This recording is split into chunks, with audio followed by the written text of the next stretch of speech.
प्याज में थ्रिप्स को कंट्रोल करने के लिए अभी भी 10 साल पुराने टेक्निकल इस्तेमाल में ले रहे हो तो अभी रुक जाइए, क्योंकि इन टेक्निकल से ना तो थ्रिप्स कंट्रोल होगा बल्कि आपकी जेब जरूर खाली हो जाएगी। और दूसरी तरफ जैसे जैसे मौसम में बदलाव आता है, तेज धूप निकलने लगती है, प्याज की फसल में थ्रिप्स का हमला भी बढ़ने लगता है। तो बस किसान मित्रों, आज के इस खास वीडियो के अंदर हम उसी कीटनाशक के बारे में बात करेंगे जिसके एक स्प्रे से आप थ्रिप्स का नामो निशान तक मिटा सकते हो। और साथ ही में हम जानेंगे ये कीटनाशक कैसे काम करता है, इसको कितनी मात्रा में उपयोग में लेना चाहिए, प्याज की फसल में कब देना चाहिए, और सबसे जरूरी बात कि जिद्दी से जिद्दी थ्रिप्स को भी ये कीटनाशक कैसे कंट्रोल करेगा। तो जल्दी से कात्यायनी ऑर्गेनिक्स के यूट्यूब चैनल को सब्सक्राइब कर लीजिए और कमेंट बॉक्स में ये जरूर बता दीजिए कि आप प्याज की फसल में थ्रिप्स को कंट्रोल करने के लिए कौन सा कीटनाशक सबसे ज्यादा उपयोग में लेते हो।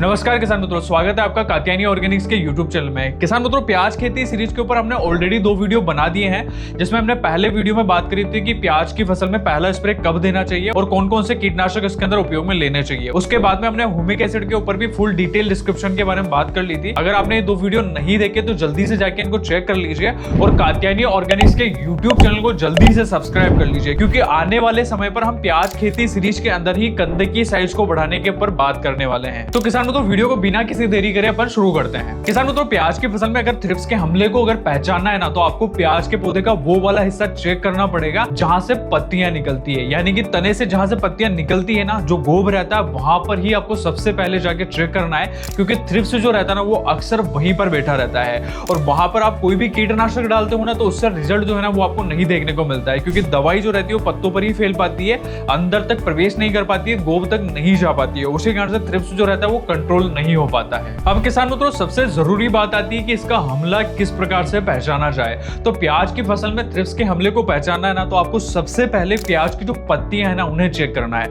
पत्तियों पर हल्के हल्के टांके जैसे निशान बनते हुए दिखाई दे रहे हैं, स्क्रैच बनते हुए दिखाई दे रहे हैं, पत्तियां हल्की हल्की करके पीली पड़ रही है, तो आपको समझ जाना है कि प्याज की जो फसल है ना उसके अंदर थ्रिप्स का हमला हो चुका है। क्योंकि ये थ्रिप्स क्या करता है ना, प्याज की जो नाजुक पत्तियां रहती है ना उनमें से लगातार क्लोरोफिल चूसता है। उसी कारण से पत्तियां पीली पड़ती हैं, ऊपर से नोक जलने की जो शिकायत है ना वो आपको ज्यादा देखने को मिलती है। तो प्याज की फसल में अगर थ्रिप्स के हमले को पहचाना तो 2 लक्षण सबसे ज्यादा दिखाई देते हैं। पहला तो पत्तियों में टाके जैसे निशान दिखाई देते हैं, और दूसरा पत्तियां जो रहती है वो ऊपर से जलना शुरू हो जाती है। अब काफी किसान मित्र ये सोच रहे होंगे कि पत्तियों में पीलापन आने से प्याज की पैदावार के ऊपर क्या प्रभाव पड़ता है। तो किसान मित्रों, क्या होता है ना, जब भी थ्रिप्स प्याज की फसल में हमला करता है ना, तो ये पत्तियों में से रस चूसने के कारण जो क्लोरोफिल रहता है ना वो पूरी तरीके से नष्ट हो जाता है। अगर पत्तियों में क्लोरोफिल ही नहीं रहेगा तो पौधे के अंदर फोटोसिंथेसिस यानी प्रकाश संश्लेषण की जो प्रक्रिया है ना वो पूरी तरीके से बाधित हो जाती है। और प्रकाश संश्लेषण ही अगर अच्छे से नहीं हो पाएगा तो पौधे के अंदर ऊर्जा जो रहती है ना वो कम बन पाती है, और ऊर्जा अगर कम बनेगी तो पौधे को जो है ताकत कम मिलेगी,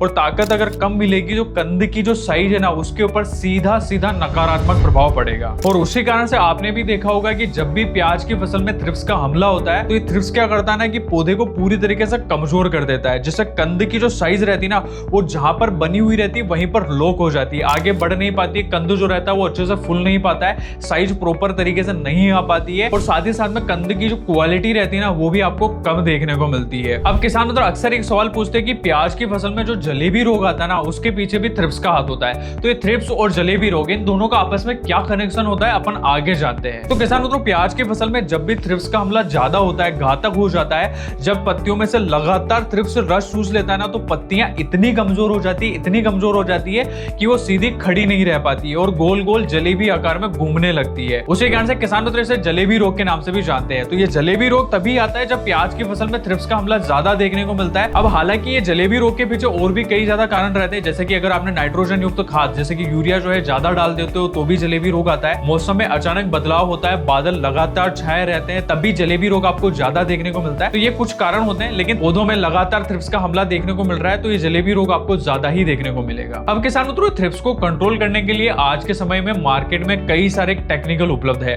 और हेवी से हेवी केमिकल कीटनाशक काफी किसान थ्रिप्स को कंट्रोल करने के लिए उपयोग में लेते हैं, लेकिन फिर भी उनको रिजल्ट नहीं मिल पाता है। तो आज के इस वीडियो के अंदर मैं आपको एक ही ऐसा कीटनाशक बताने जा रहा हूं जो आप प्याज की फसल में अगर एक बार उपयोग में लेते हो तो थ्रिप्स जो रहेगा वो काफी आसानी से कंट्रोल भी हो जाएगा। और इस कीटनाशक की सबसे खास बात है कि ये बायो इंसेक्टिसाइड है, मतलब कि आप इसको उपयोग में लोगे ना तो इसके अवशेष जो है वो फसलों में लंबे समय तक नहीं बने रहते हैं, साथ ही साथ में थ्रिप्स जो रहता है ना वो भी काफी आसानी से कंट्रोल होता है। वही बायो इंसेक्टिसाइड है कात्यायनी ट्रिपल अटैक, जिसके अंदर बवेरिया बेसियाना, मेटाराइजम एनोसोपोली और वर्टिसिलियम लेकानी 3 मित्र फंगस पाई जाती है, जिसको उपयोग में लेने के बाद में न केवल थ्रिप्स कंट्रोल होता है बल्कि थ्रिप्स की जो तमाम प्रजातियां हैं लाइक ब्लैक थ्रिप्स हो गया हो, येलो थ्रिप्स हो गया हो और भी जो अन्य थ्रिप्स फसल को सबसे ज्यादा नुकसान पहुंचाते हैं उनको ये काफी आसानी से कंट्रोल करते हैं। और उसके अलावा अगर प्याज की फसल में आप ट्रिपल अटैक को उपयोग में लेते हो ना तो ये रेसिस्टेंट से रेसिस्टेंट थ्रिप्स को भी काफी आसानी से कंट्रोल करता है। अब सबसे जरूरी बात आती है कि ट्रिपल अटैक काम कैसे करता है। तो किसान तो ये बायो इंसेक्टिसाइड है, मतलब कि जब भी अपन इसको प्याज की फसल में स्प्रे करते हो ना तो इसकी जो फंगस रहती है ना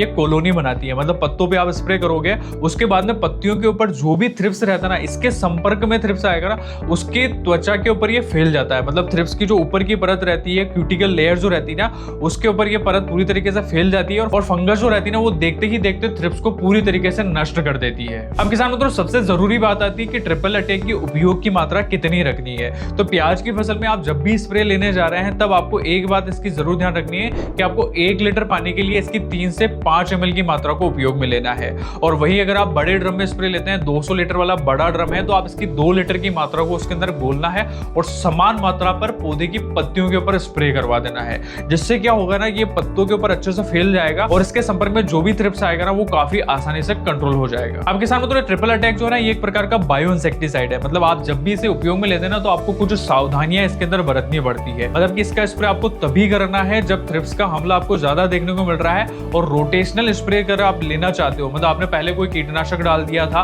उसके बाद में भी थ्रिप्स कंट्रोल नहीं हो पा रहा है तो ऐसी कंडीशन पर आप इसे उपयोग में ले सकते हो। उसके बाद में आप इसका जब भी स्प्रे करने जाते हैं तब आपको इसको किसी भी केमिकल फंजीसाइड यानी कि जो फफूंदनाशी रहता है उसके साथ में आपको मिक्स नहीं करना है, क्योंकि ट्रिपल अटैक जो रहता है इसके अंदर एक जैविक फंगस होती है और अगर आप फंजीसाइड इसके साथ में मिक्स कर देते हो तो इसका रिजल्ट जो रहता है ना वो आपको कम देखने को मिलते हैं। और उसके साथ में आपको एक बात और ध्यान में रखनी है कि ट्रिपल अटैक आप जब भी उपयोग में लेने जाते हो तब आपको इसे हमेशा शाम के समय स्प्रे करवाना है ताकि रिजल्ट जो है वो आपको ज्यादा देखने को मिले। और थ्रिप्स जो रहता है वो अधिकतर शाम के समय ही पत्तियों में से बाहर निकलता है, दिन में तेज धूप रहती है उसी कारण से ये पत्तियों की जो गोब रहती है वहां जाके छुप के बैठ जाता है और अगर आप स्प्रे करोगे ना तो आपको रिजल्ट जो है वो प्रॉपर देखने को नहीं मिलेंगे। तो ये कुछ सावधानियां होती है जिन्हें आप बरत सकते हो जिससे आपको रिजल्ट जो रहता है वो ज्यादा से ज्यादा देखने को मिलेगा और साथ ही साथ में थ्रिप्स जो रहेगा वो काफी आसानी से कंट्रोल भी हो पाएगा। तो किसानों तो यही थी जानकारी कि प्याज की फसल में थ्रिप्स को कंट्रोल कैसे किया जाए। वीडियो में दी गई जानकारी आपको अच्छी लगी तो इसे लाइक करें, चैनल को अभी तक सब्सक्राइब करके नहीं रखा है तो जल्दी से सब्सक्राइब कर लीजिए और अगर आप प्याज की फसल में कोई दूसरा कीटनाशक उपयोग में लेते हो तो हमें कमेंट बॉक्स में जरूर बताएं। धन्यवाद।